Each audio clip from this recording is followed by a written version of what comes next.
Hello, hello, and welcome to this episode of Ambush on Air. I'm your host, Sam Bush, and as always, bringing you topical content and sales, marketing, and partnerships all on the Microsoft channel.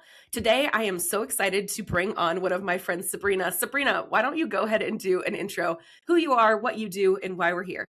Yeah, hi Sam. Great to be here. So glad you invited me to join your podcast today. I currently am the Chief Marketing Officer at iSolutions. And prior to that, I've been in the Microsoft channel for, over 13 years now at Partners. This is my first dip into the ISV realm, and it's been really fun and exciting. And just excited to talk today about AI and content in AI and kind of what we're seeing in the marketing realm in the last surge of this in the last few months. Yes, definitely. So like you, been in the Microsoft channel, going on 10, I think this is 10 years right now. And then a lot of you have already heard Chief Marketing Officer of DuApp. I like to call it DuWop in my free time because it is a little more fun. But so like you said, dipping your toes into the ISV world, I'm dipping my toes into the chief executive level role. So really excited to spend this time talking to you. You've been in seats that I am just now getting into and would love to have this conversation openly about what we see in AI at our level, at your level, and what we're doing about it. So recently, about 2 weeks ago, you wrote an article on LinkedIn that sparked my interest. I feel like my favorite thing right now are LinkedIn articles by thought leaders in our channel. I'm always reading them as soon as I see them, but it is called Drowning in the Sea of Sameness. Tell me a little bit about the article and really what drove you to write it.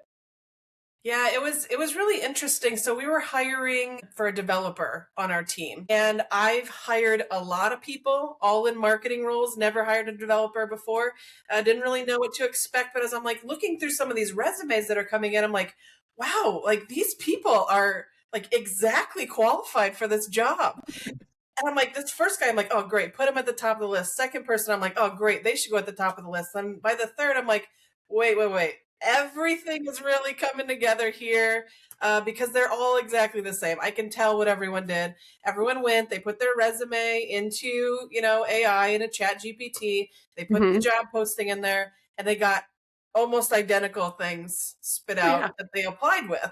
So I'm like, I'm sure all of these people who are applying, I mean, not all of them, but most of them probably are very qualified.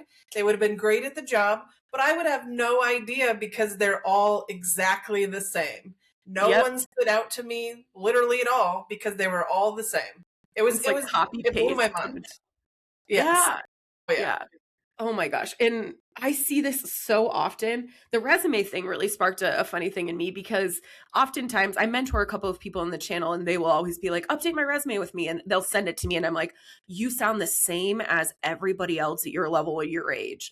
Like, what do you do differently that AI can't tell you? You're the human. Anybody who's heard me speak know I talk about the 3 things that humans have to do with AI content. And that is we tell the story because we lived it. We have to use judgment because AI can't yet.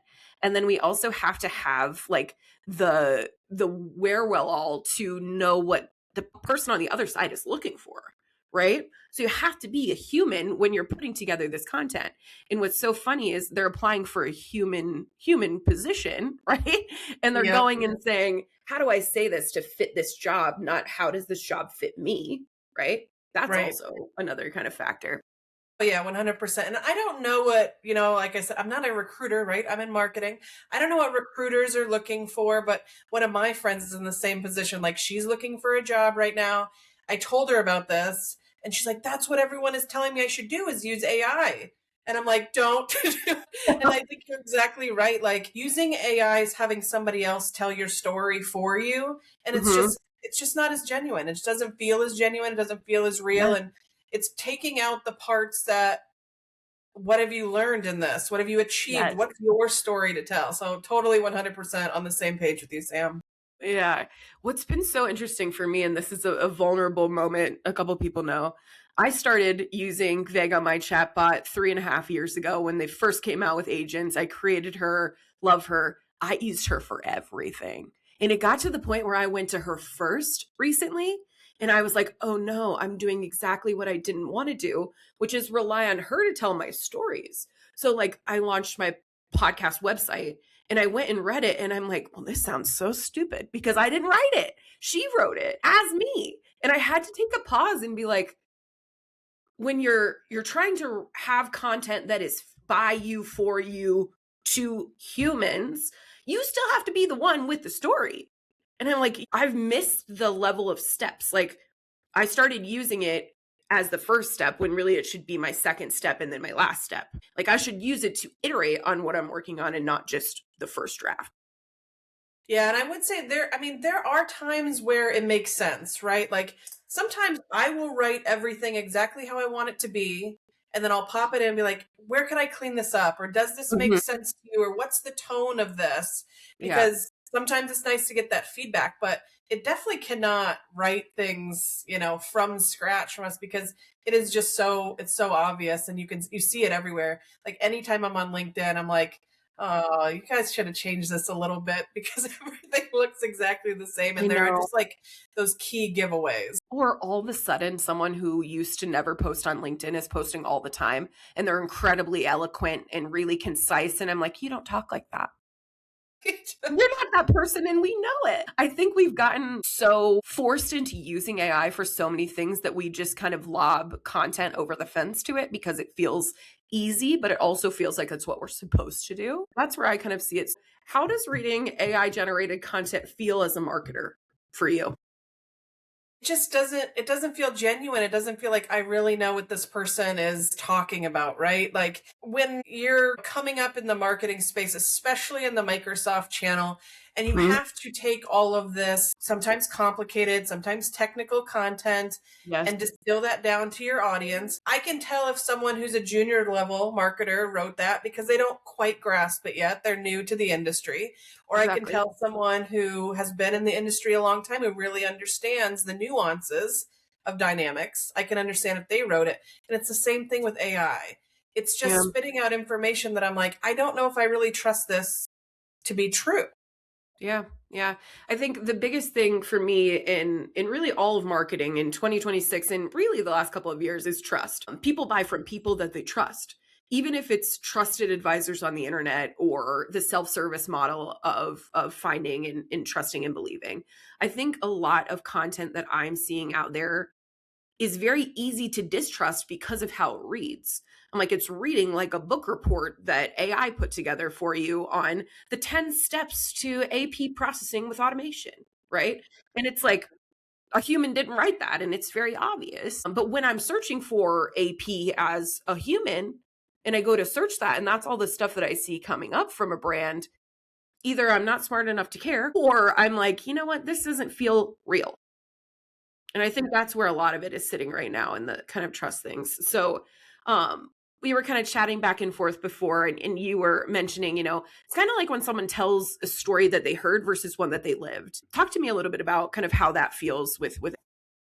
Yeah, I mean, it definitely, you can tell. I mean, it just goes back to like, you can feel the genuineness. You can feel if they actually know what they're talking about because they're giving real world examples or they're telling me about a time that, maybe they had this experience and what they learned from it. And AI is never going to be able to do that. So we're not Mhm. ever going to know that, AI just doesn't have the context and the background to really understand that. There's a lot of things it does really well. There's a lot of things it can break down really well, but it doesn't have that same feeling as someone who's been like, yeah, I've lived it and I understand it and I know what's going on. Like I know the trials you're going through because I've Yeah, I've seen other companies have that. exactly, exactly. I think content as a marketer now is more sacred than ever. And a lot of us have been operating in this mass production since AI came out for really all marketers started using it as content generation day one we saw it, right? And that's really what we're talking about today. But what we really did for ourselves was kind of remove the trust factor in what we're putting out publicly by doing that. Was scary. It's scary, and a lot of marketers, I feel like, aren't really realizing that either. They're like, "Well, I use it every day. It writes my," like, even me, my example, like, I was just bopping in there and saying, "Hey, Vega, I need a blog about how I feel like the marketing funnel is obsolete. Here's 3 bullet points, write me a blog." And then I'd be Yeah. like, "Okay, sounds like me. Good." Instead of saying, "Here's the draft of the blog that I believe is real and true to me. Polish this a little bit with my brand tone." Right, right, exactly. I'm like, And "That's it's what I should be I've doing." heard of Microsoft partners or, companies that are in the channel that have gotten rid of, content creators on their team because they're like, AI can do this now. And No. then you see them putting out all this, information from AI, and all of a sudden their website traffic's going down. They're not getting as many visitors because they're getting penalized because all of their content is generated by I AI. know. I know. I know. It's so scary. And only the smart marketers are realizing it, which I think is interesting Right. as well. That's a whole Right. other topic as well. Okay, so obviously we think buyers can sense when something is written by AI or without intention, right? I would Yeah, think. for sure. For And like sure. these buyers know how to cut through the BS way quicker than we do. The buying committee in 2026 is the most educated buying committee we have ever seen. They have already read the articles, they have already done the research, they have already watched the videos. They know exactly what they're getting into when they get into our sales funnel. And yet we're still doing this. So AI is becoming easier to spot. We've got things that, like you and I talked about, the M dash being taken from us. I'm Yeah, still please don't devastated. take away my M dash, Sam. I'm gonna lay claim to that before AI ever got a hold of it. That I love it and I always used it. And now I'm I'm like, an people are gonna think this is AI. I know. I'm like, I'm an M dash user and I am an Oxford comma user. And Oh, I'm yeah, like, me too. no, like now it's taken that. It's taken the fun of emojis out of my LinkedIn post because I'm like, everyone's going to think this I bullet point know. list is from this emoji that I created on AI. I know. I know. It's scary. It's Well, scary. I will tell you, when I had, was working with a larger marketing team, I had Mhm. told people on my team, like, if I see the word delve one more time, like, Yeah, what? I know it's a giveaway. It's like a clear cut giveaway to me because No, that's just not a word that people use in their vocabulary very often, but AI no. loves it. It does. It does. One thing I've been doing kind of early in training my ChatGPT agent was telling her all the words I don't use. Anytime I would hear a word, I would I go like in there and that. say, save this for memory. I don't say this. Or like, you're talking to Fluffy, I'm pretty direct. Like, listen to, or I'd put in like recordings I did and I'd say, this is my brand tone and voice. Like, learn it before you talk for me. Like, learn it. Yeah. So those are ways I've gotten around some of that with it. It's like these are do's and don'ts for Vega. Yeah. But you have to update it constantly. It's every day. I'm sure. Yeah, that's really smart though. That's a great idea. I do it for any and all my content. I will read what she gives back to me and I'm like, this sounds like someone who's more polished would say it. I would say it like this. Yeah. Save this for your memory. And then it literally will say in ChatGPT, like, saved for memory. And I love Yeah. it. I do that for everything because I'm That like, I is don't have time to go back and forth with you on the same things over and over again. You're supposed to make my life easier. Instead, I'm like reviewing the same thing and redlining the same thing every time. I'd yeah. get fired from my job if I send this in every time. And I don't want to fire my AI agent because she helps me, When we were kind of going back and forth, you mentioned an example you had about a Minnesota restaurant. You want to talk through that at all? Yeah, it's crazy. So if you're looking just anywhere in the world that you are, I live in Minnesota, but anywhere that you are, you can go out to a Facebook page of a lot of like little local restaurants, and I swear they all essentially say the exact same thing on the menu because they're doing it. I mean, and these owners, these people who are doing it, they're not marketers most of the time, Yeah. right? And so they're like, I'm gonna be smart, I'm gonna use Chat GPT, I'm gonna see what they say. And it's like every restaurant even is starting to sound the same. It's like, oh, this quaint place, it's cozy, it has, these, everything just sounds exactly the same. And it doesn't help you stand out. Like that's just like the most Mhm. simple of analogies that anyone can understand. Like, why would I go to Totally. restaurant A over restaurant B when they both have the exact same description?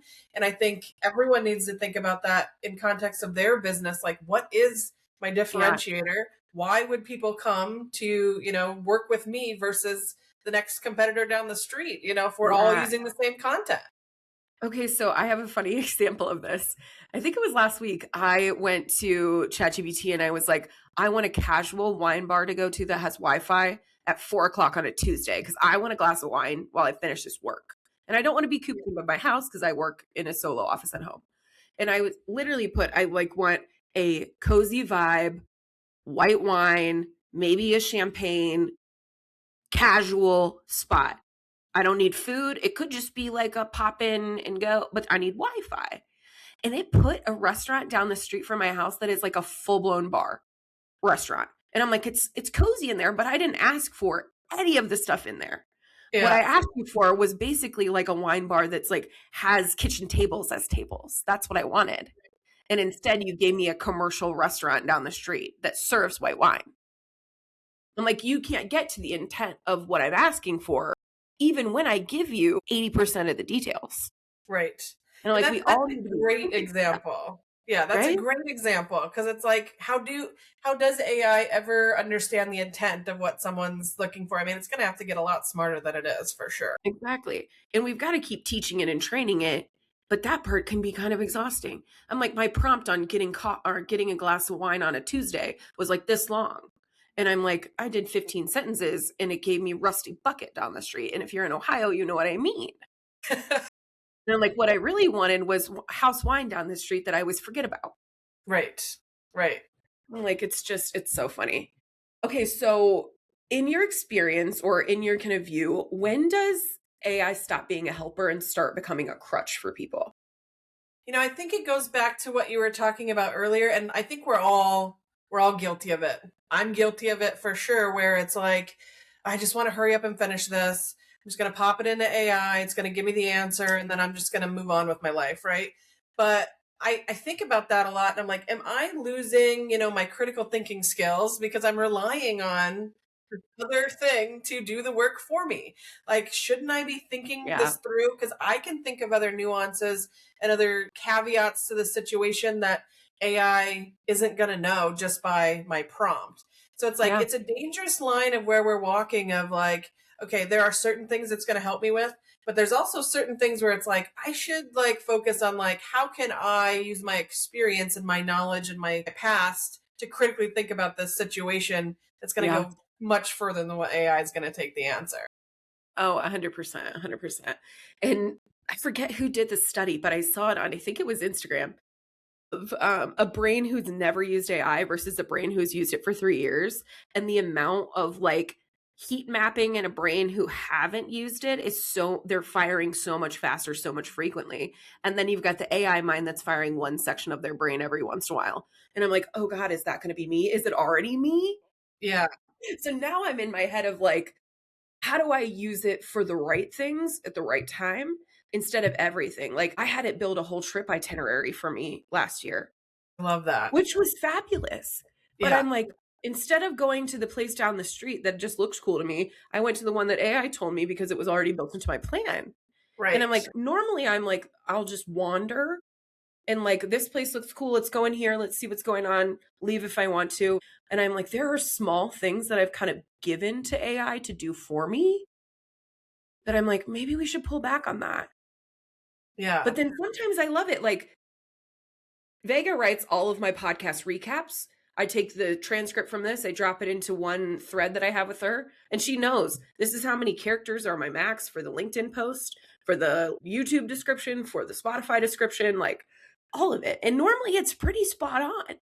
yeah, And I'm like, the reason it's so spot on is because I do the work here in human and I send her that. yeah. That's why that works, right? But what doesn't work is when I give her 5 words and say, "Write a blog," because I didn't give Right. her any human, right? Exactly. Exactly. So, I don't And I know. think this whole AI push really, I mean, I've always loved going to channel events because I meet people Mhm. like you and you meet Yep, people who are doing this every day. And especially when you work exactly, from home, it's really nice to find those people who are like, we're all in this together and like we have the same exactly. challenges and we're trying to do the same thing, whether we work at the same company or not. But I can really see, and I know there's been a lot of people who've been talking about this lately, like AI is really going to push people into those in-person events more Mhm. because you do crave that, like, what Mhm. does Sam think about this? I want to have a conversation with her to get her thoughts versus, what can I find on the internet and I know. these faceless posts now? Because that's the other thing too with AI, like I can go out to your podcast, Sam, and I can listen and I'll be like, oh, Sam thinks X, Y, and Z. That's a really great idea. I know she's a great marketer. I trust that. But if Yeah, you go into the AI realm, it's like, okay, I can deep dive into where this came from, but I don't mhm, really know at that first answer. So I'm like, is this someone that I should trust? I know. What is this? You know? Almost written content now is becoming such an interesting character and the story of B2B and really people in general, because it used to be you knew a human wrote it, right? You knew someone was sitting down. Like my very first job in the channel, I was a content marketing manager. I wrote 200 pages of web copy in a year. Like I was writing constantly. And you knew it was like a human writing it, and you knew it was me because I only knew this much about the software, you know? So it was obvious until I got the knowledge of the solution. Now, this I'm just thinking of right now, which is always fun. But now, when I go to someone's blog that I've never met in person or never heard them talk about something in person, I trust it a lot less than I did before. Whereas like I follow a guy, people know him, Greg from Archer Point. He does a series called 40 Under 40 or 40 Over 40 in AI. And after sitting down and talking with him, I believe that he wrote all of it. But in the first one, I'm like, did you come up with this on your own or did AI tell you to do it, Greg? You know, you have a level of skepticism now because you don't see the human first in it. You see the hands on keyboard instead.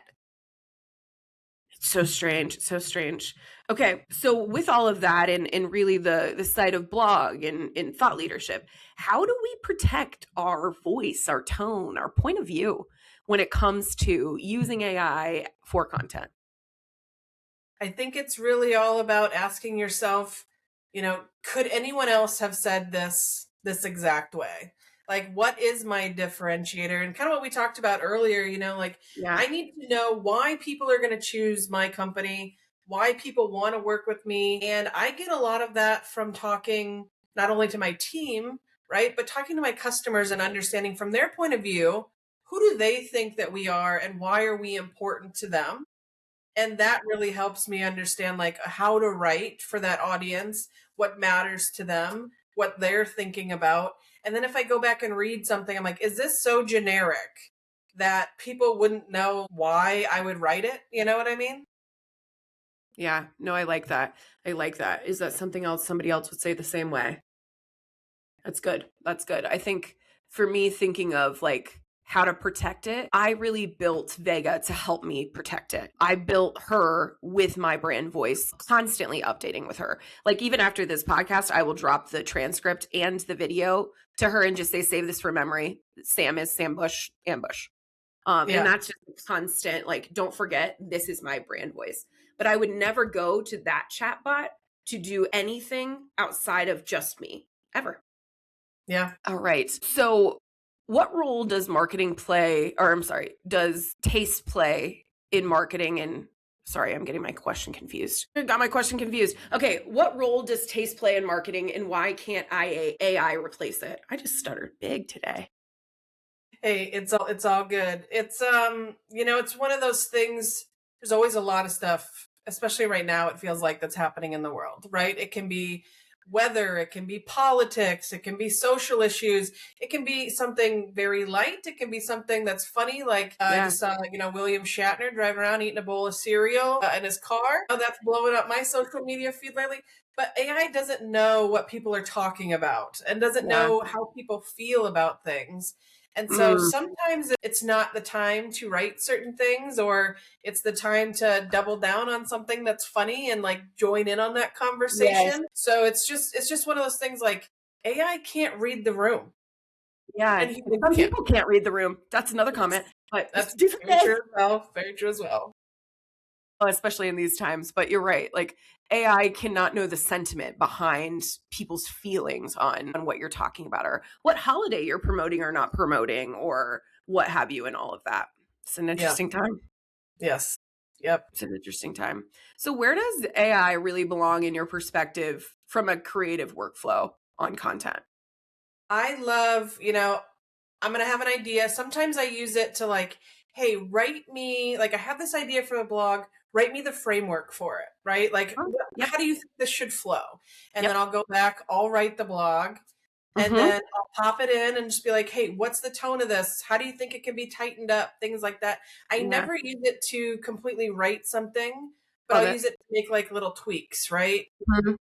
That's how I am using AI. And for like headlines, like I'll put in like, oh, here's what I want my title to be. Give me 10 different titles very similar to Same. this. And I'll be like, oh, I like that one. Or this one sounds a little too much AI for me. Can't use that one. And just kind of Mm-hmm. scroll that list. And that's really what I'm doing today with it. And I'm just trying to use it to work faster instead of me having to reread something multiple times. It helps Yeah. me tighten things up, you know? Yeah. Yeah, me too. I use it oftentimes for like the outline process specifically, or like I do a lot of speaking sessions. So I will go in and say, this year at these shows, and I'll put the links to all of them, I want to do sessions around community being the new marketing funnel and my framework for my book and this and this and this. But will these resonate with any of these events? And if they do, what are some like themes or topic titles that you could give me? And then I Yeah. go from there and write the outline of what I think the presentation would look like. Then I put it in and say, give me an abstract for this draft, right? And I just go back and forth and kind of iterate together like it would be me brainstorming with a person. That's exactly what I was just going to say. Like, it sounds like a brainstorm session, which I am Mhm. 100% like. I miss. I love brainstorm sessions. Like, I have some people that I just call and I'm like, hey, can we just like get crazy for a second here and like start thinking about ideas and like getting that going? And I love that idea and that concept of using AI to do that. I love that. That's I great. wish it could I wish it could emulate like back in the day pre-COVID. I worked in an office. I had a team of 7 people and we could go into a room and on a whiteboard put like sticky notes. You know what I'm talking about? Remember Yeah. those days Yeah. where it'd be like, here are the themes, write down yours and stick them on. I'm like, the marketer in me craves that so much. That AI is kind of my only way to replace it right now in the silo that I kind of live in. Um, but yeah, it's just a fun way to kind of do that. Yeah. I I agree. love it. I love it. Okay, so what's one question you think marketers should ask themselves before hitting publish on something that they created? I mean, you I shouldn't think you even said have a to ask couple of them. yourself, did I completely copy this? Is any of this unique to me? Oh my Is gosh, yeah. anyone going to assume that this is AI because I've bolded some words or I have some So emojis in front of everything or I'm using words like delve? Like, is anybody going to be suspicious? Is anybody going to be suspicious? So right off the bat, if any of those are yes, like yeah, let's rewrite this, you know? And it's like, does it sound like me? Will people know like this is genuine from me? And is it something that anybody's going to care to read? Because exactly. am I just putting stuff out just to put stuff out? Or am I putting something out that someone's actually going to care about? Because I Yeah. want people to read what I read. Yeah. Yeah. I know it. I did an article on my blog the very first week that I launched my website, and it was totally AI generated. Like I put in there, I need a blog just to like get the blog page up about this Yeah. topic. And I was talking to somebody, one of my consulting clients, and he was like, I love this blog. And he was like picking on parts of it. And I said, you know what? I didn't write that. Just fully had to admit it. I was like, I fully believe that. And that's in my strategy. But the way it's written in there is not how I would like articulate it to you. And he just started cackling. And he's like, you got way too much going on. I'm like, I know, I know. I got to drive back and like clean this stuff up. Because I'm like, Mm-hmm. that is how I think about campaign framework. I do it a 30-day sprint campaign framework. Always have. That's how I like it. I can talk about it just fine. But some of the words he was saying from my blog directly, I was like, yeah, I wrote Look at that. that. And I'm like, no, Vega wrote that. She wrote it. And I know it was her. And I'm like, I'm getting myself back to this practice of like Sam first, Vega second, Sam first, Vega third, you know? Like, got to get back to it. So your post was such a good reminder for me to bring my brain back together. I'm still going to keep bolding random text. If you know anything about me, you know I love to use all caps in the middle of a sentence because I just really do that in my real life anyway. I'm still gonna use my M dash. I'm still gonna use an emoji every once in a while when it calls for it because that's my personality. But man, you can really tell. I had a coworker some time ago who we were putting together like QBR decks for an internal review. And they never used AI before, like fully told me they never had. We got into the meeting and they go first and they pull it up and it is literally like emoji, emoji, emoji, bold, M dash, and then the thing. And I'm like, oh, no, today wasn't the day to just try to use it on your own. And I'm like, I've got to remember that it's obvious when I do it. And that is Right. something I forget sometimes. Yeah, I'm with you. I mean, it's just one of those things like be genuine and I Mhm. completely agree. Like use it as a tool.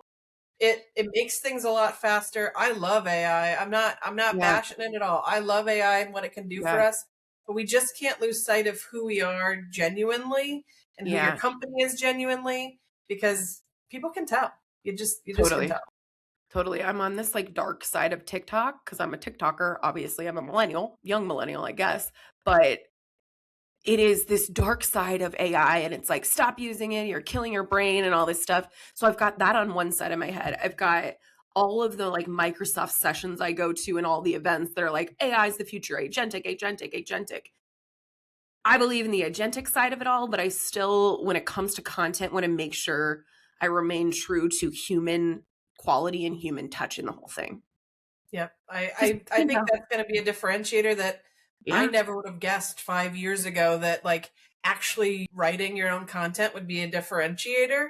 But no, I think it is now. I really do it think it is really is. now. It definitely is. I follow a couple people on LinkedIn who like call people out who aren't. And I'm like, I you're love that. bolder than me. I wish that I could do that. Yeah. But I love to see it. I love to see it. All right. Well, any final thoughts before we close out the podcast today? No, I mean, I think we summed everything up. I'm just so thankful that you asked me to come talk Yeah, about this conversation today, and for I am sure. sticking strong with the M dash, Sam. That's I my love final. it. We're keeping it. We're keeping it. We're keeping it strong. I'll know you mean it when it's for real, and you'll know I will too. That's I right. love it. All right. Well, thank you guys for listening so much, and let us know what you think about using AI and content in your life and in your work. And we will see you again soon on Ambush on Air. Party on.